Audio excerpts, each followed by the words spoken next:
Hello Libra, welcome to your reading for June 2018. My name's Sonia. First I'd like to say a massive thank you to anybody who has subscribed to my channel, who's commented on my videos, for the likes and for the shares. It is lovely to interact with you, so thank you very much.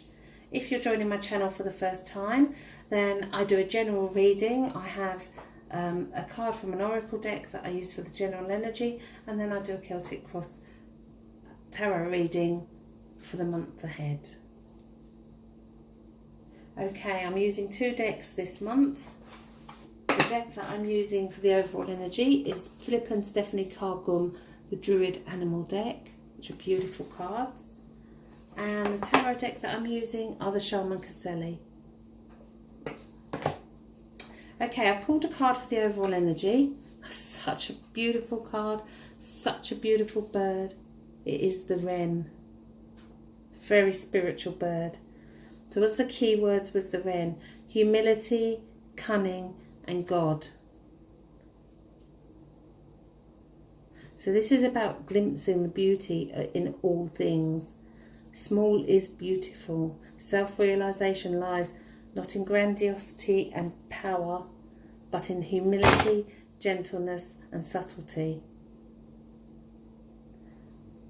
If you mix that with humour and good intent, it is a way of achieving great things with little effort. You can achieve so much. If we look closely as well, we see that the wren's got a feather in his mouth. A sign of a white feather for me is a sign that one of our spirit guides or loved ones are letting us know that they're close to us. They're here for a reason. So look out for that feather. Look out for that solitary little white feather. Know then at that moment that spirit are with you. Think of the qualities of the wren. Think of the tininess of this little bird.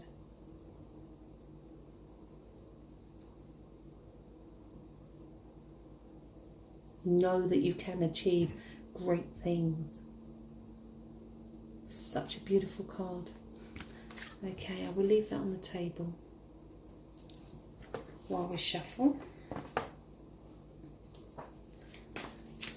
Okay, I'm asking for guidance for Libras for June 2018. Is there anything that the tarot can reveal to help on the journey? As I shuffle the cards, I feel like financially the last couple of months could have been really, really tough, especially for some of you. And I think that for those of you who have struggled financially, the next 3 months are going to see a massive improvement, but also some nice surprises. And a much more stable income. So if that's been fluctuating and, you know, it's going to kind of even out.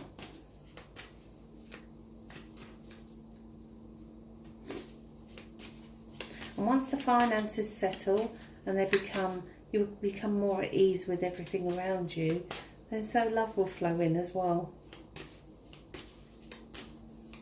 You may even find yourself being pulled in two different directions by two very different individuals. And I say, don't go for the first attraction. Pay attention to what they're going to offer you. And around the 10th, which is only in a few days' time, I sense that one of them is going to show just exactly what you mean to them.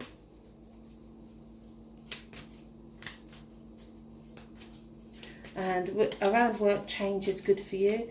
A change of hours, a change of job.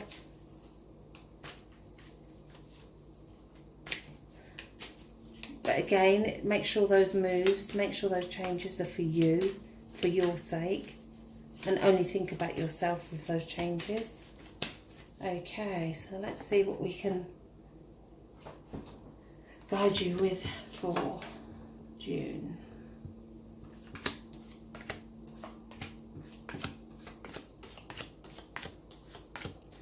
And the card that's on the bottom of the pack is the Ace of Swords.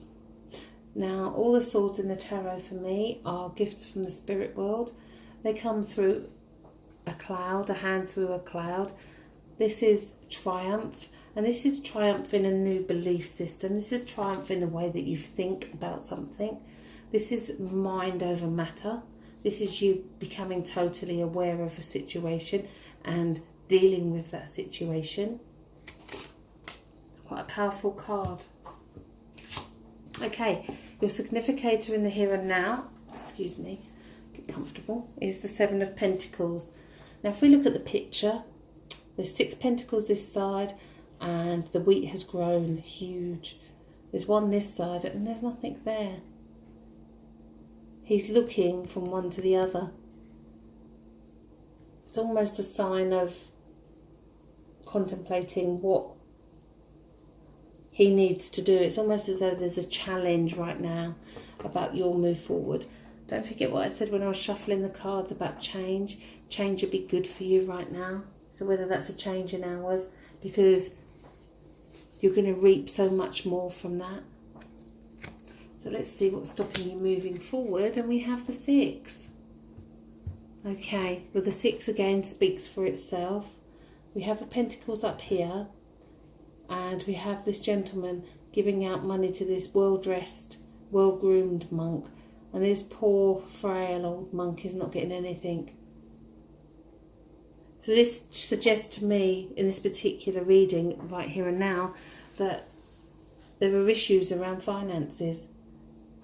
And I did pick that up when I was, even for the last few months, that financially it's been a struggle. And it's almost as though that's going to even out over the next 2 or 3 months, but with surprises as well. Surprises that you were not expecting financially.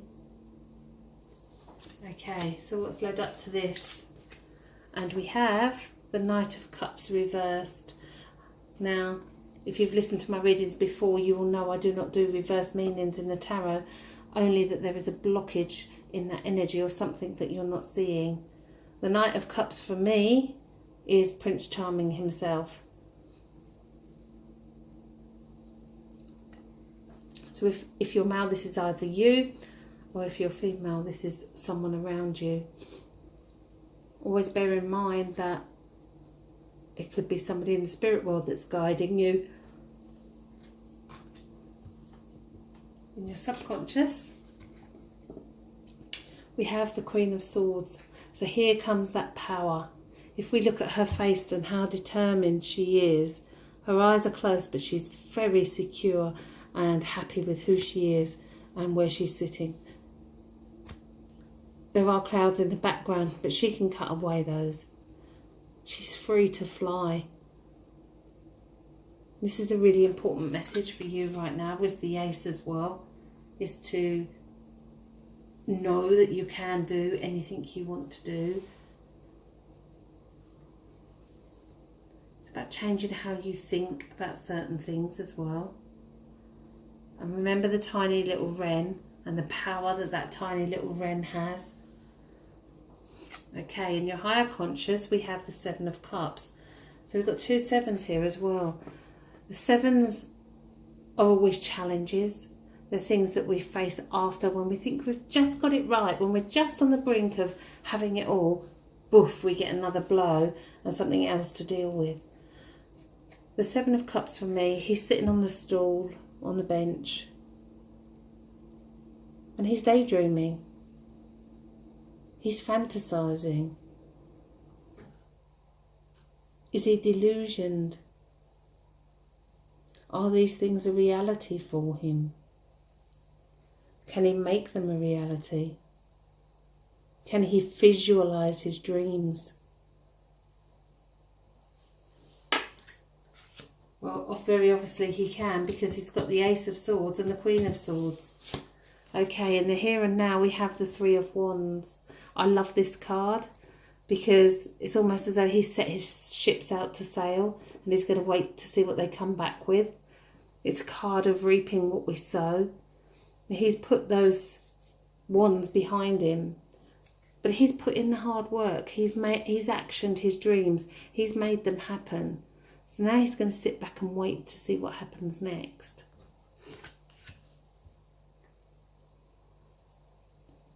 Okay, so moving forward for the month. Going forward, we have the Empress. Now, the Empress is the mother figure. She signifies fertility. She often wears her heart on her sleeve instead of inside her body. So it's almost as though she's very easily hurt. She's very easily walked over.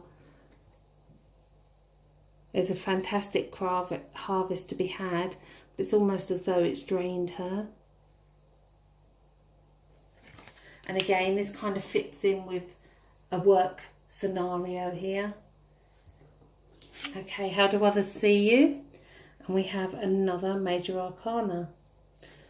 Now, we had the Three of Wands. We had the Empress, which was number 3. And now we've got the Hanged Man, which is number 12. 1 and 2 is 3. So the power of 3 is coming through big time for you in this reading. Absolutely massive.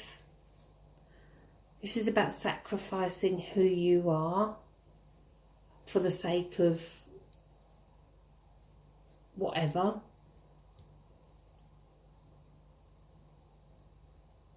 Remember, this is how others see you. So what is it that you have sacrificed or are sacrificing?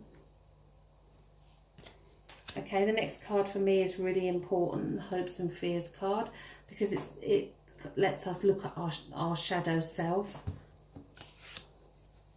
Okay, and we have reversed the Two of Pentacles. So it's almost as though you're having to juggle something. You're having to make a decision. You don't want to make that decision. You want that decision to be made for you. It's not going to be.